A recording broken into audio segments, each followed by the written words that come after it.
Indian രൂപയുടെ മൂല്യം ചരിത്രത്തിലെ ഏറ്റവും കുറഞ്ഞ നിരക്കിലേക്ക് ഇടിഞ്ഞു. ഇതോടെ ഗൾഫ് കറൻസികളുമായുള്ള രൂപയുടെ വിനിമയ മൂല്യം ഉയർന്നു. ഒരു UAE ദിർഹമിന് 23 രൂപ 70 പൈസ എന്ന നിലയിലാണ് മൂല്യം പിടിച്ചു നിർത്താൻ ഇടപെടുന്നത് റിസർവ് ബാങ്ക് നിർത്തിവെച്ചതിനാൽ അടുത്ത ദിവസങ്ങളിൽ ഇന്ത്യൻ രൂപയുടെ മൂല്യം ഇനിയും ഇടിഞ്ഞേക്കാമെന്നാണ് സാമ്പത്തിക വിദഗ്ധർ നൽകുന്ന സൂചന. ഇന്ത്യൻ രൂപ ഒരിക്കൽ കൂടി റെക്കോർഡ് തകർച്ചയിലേക്ക് പോവുകയാണ്. ഇനി എത്രമാത്രം താഴേക്ക് ഈ മൂല്യം പോകാൻ സാധ്യതയുണ്ട്? ഇനിയും വളരെയധികം താഴാനാണ് സാധ്യതയുള്ളത്. കാര്യം ആദ്യം തന്നെ ഗവൺമെൻറ്റിൻ്റെ ഒരു ഇടപെടൽ ഉണ്ടാകണം. ഇങ്ങനെയുള്ള റുപ്പി താഴുന്ന സമയത്ത് പലപ്പോഴും റിസർവ് ബാങ്കിൻ്റെ ഒരു ഇടപെടൽ ഉണ്ടായതിനു ശേഷം കൃത്രിമമായിട്ട് പിടിച്ചു നിർത്താൻ ശ്രമിക്കാറുണ്ട്. ഇപ്പോഴത്തെ നീക്കത്തിൽ കൃത്രിമമായി പിടിച്ചു നിർത്താനുള്ള സാധ്യത ഇല്ല. കാരണം അത് ലെറ്റ് ഇറ്റ് ബി നാച്ചുറൽ ഒരു കോഴ്സിൽ പോകട്ടെ എന്നുള്ള തീരുമാനമാണ്. കാര്യം എക്സ്പോർട്ടേഴ്സിന് ഇപ്പോൾ ഈ ബജറ്റിൽ തന്നെയാണെന്നുണ്ടെങ്കിൽ എക്സ്പോർട്ടിന് ഒരുപാട് പ്രാധാന്യം കൊടുത്തിട്ടുണ്ട്. അപ്പോൾ ഏറ്റവും കൂടുതൽ എക്സ്പോർട്ട് വരുത്തണം എന്നുള്ള ഉദ്ദേശമാണ്. പക്ഷേ എക്സ്പോർട്ടിന് ഇൻ്റർനാഷണൽ മാർക്കറ്റിൽ നോക്കുകയാണെന്നുണ്ടെങ്കിൽ പ്രത്യേകിച്ച് ട്രംപിൻ്റെ ഒരു പുതിയ പോളിസി അനുസരിച്ച് ഇന്ത്യൻ പ്രോഡക്റ്റുകൾക്ക് അവർ കൂടുതൽ ഡ്യൂട്ടി ഏർപ്പെടുത്താനായിട്ട് ഇതാക്കുന്നുണ്ട്. അങ്ങനെ വരുമ്പോഴത്തേക്ക് നമ്മുടെ എക്സ്പോർട്ട് പ്രൊഡക്റ്റീവ് അല്ലാതായിത്തീരും.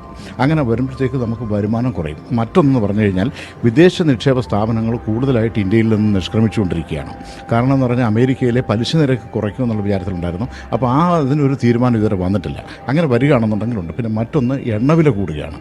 എണ്ണവില കൂടുന്നതിന് ഒരു കാരണം എന്ന് പറഞ്ഞാൽ ട്രംപിൻ്റെ തീരുമാനം, അതുപോലെ തന്നെ ഒപെക് രാജ്യങ്ങൾ ഇന്നത്തെ നാളത്തെയും തീരുമാനത്തിലുണ്ടാകുമെന്ന് പറഞ്ഞു കഴിഞ്ഞാൽ അവർ പ്രൊഡക്ഷൻ കുറയ്ക്കുകയാണെന്നുണ്ടെങ്കിൽ സ്വാഭാവികമായിട്ട് എണ്ണവില കൂടും. അപ്പോൾ എണ്ണവില കൂടുകയാണെന്നുണ്ടെങ്കിൽ നമുക്ക് ഫോറിൻ എക്സ്ചേഞ്ച് ഔട്ട്ഗോ കൂടുകയാണെന്നുണ്ടെങ്കിൽ വീണ്ടും രൂപയുടെ മൂല്യം താഴും.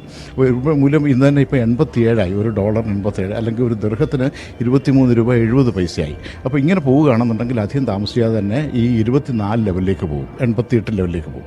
അത് പ്രവാസികൾക്ക് ഒരു വിധത്തിൽ പറഞ്ഞു കഴിഞ്ഞാൽ നാട്ടിലേക്ക് കൂടുതൽ പണം അയക്കാൻ പറ്റുന്നുണ്ടെങ്കിൽ തന്നെയും ഇന്ത്യയിലെ സാമ്പത്തിക സ്ഥിതി കുറച്ച് മോശമായി വന്നുകൊണ്ടിരിക്കുകയാണ്. കാര്യം ഇക്കണോമിക് സർവേയിൽ തന്നെ പറഞ്ഞിട്ടുണ്ടായിരുന്നു, ബജറ്റിൻ്റെ തന്നെ പുതിയ അപ്പം വിലക്കയറ്റം, അതുപോലെ തന്നെ നമ്മുടെ ഇൻഫ്ലേഷൻ റേറ്റ് കൂടുന്നതോടൊപ്പം തന്നെ നമ്മുടെ വളർച്ചാ നിരക്ക്, അതായത് GDP റേറ്റ് ഇപ്പോൾ ഏതാണ്ട് 6.4% അടിച്ചേക്കുന്നത്.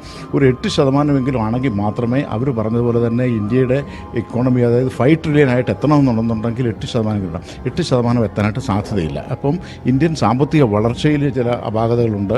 അതുപോലെ തന്നെ ഫോറിൻ എക്സ്ചേഞ്ച് കൂടുതലായിട്ട് നഷ്ടപ്പെടുന്നു.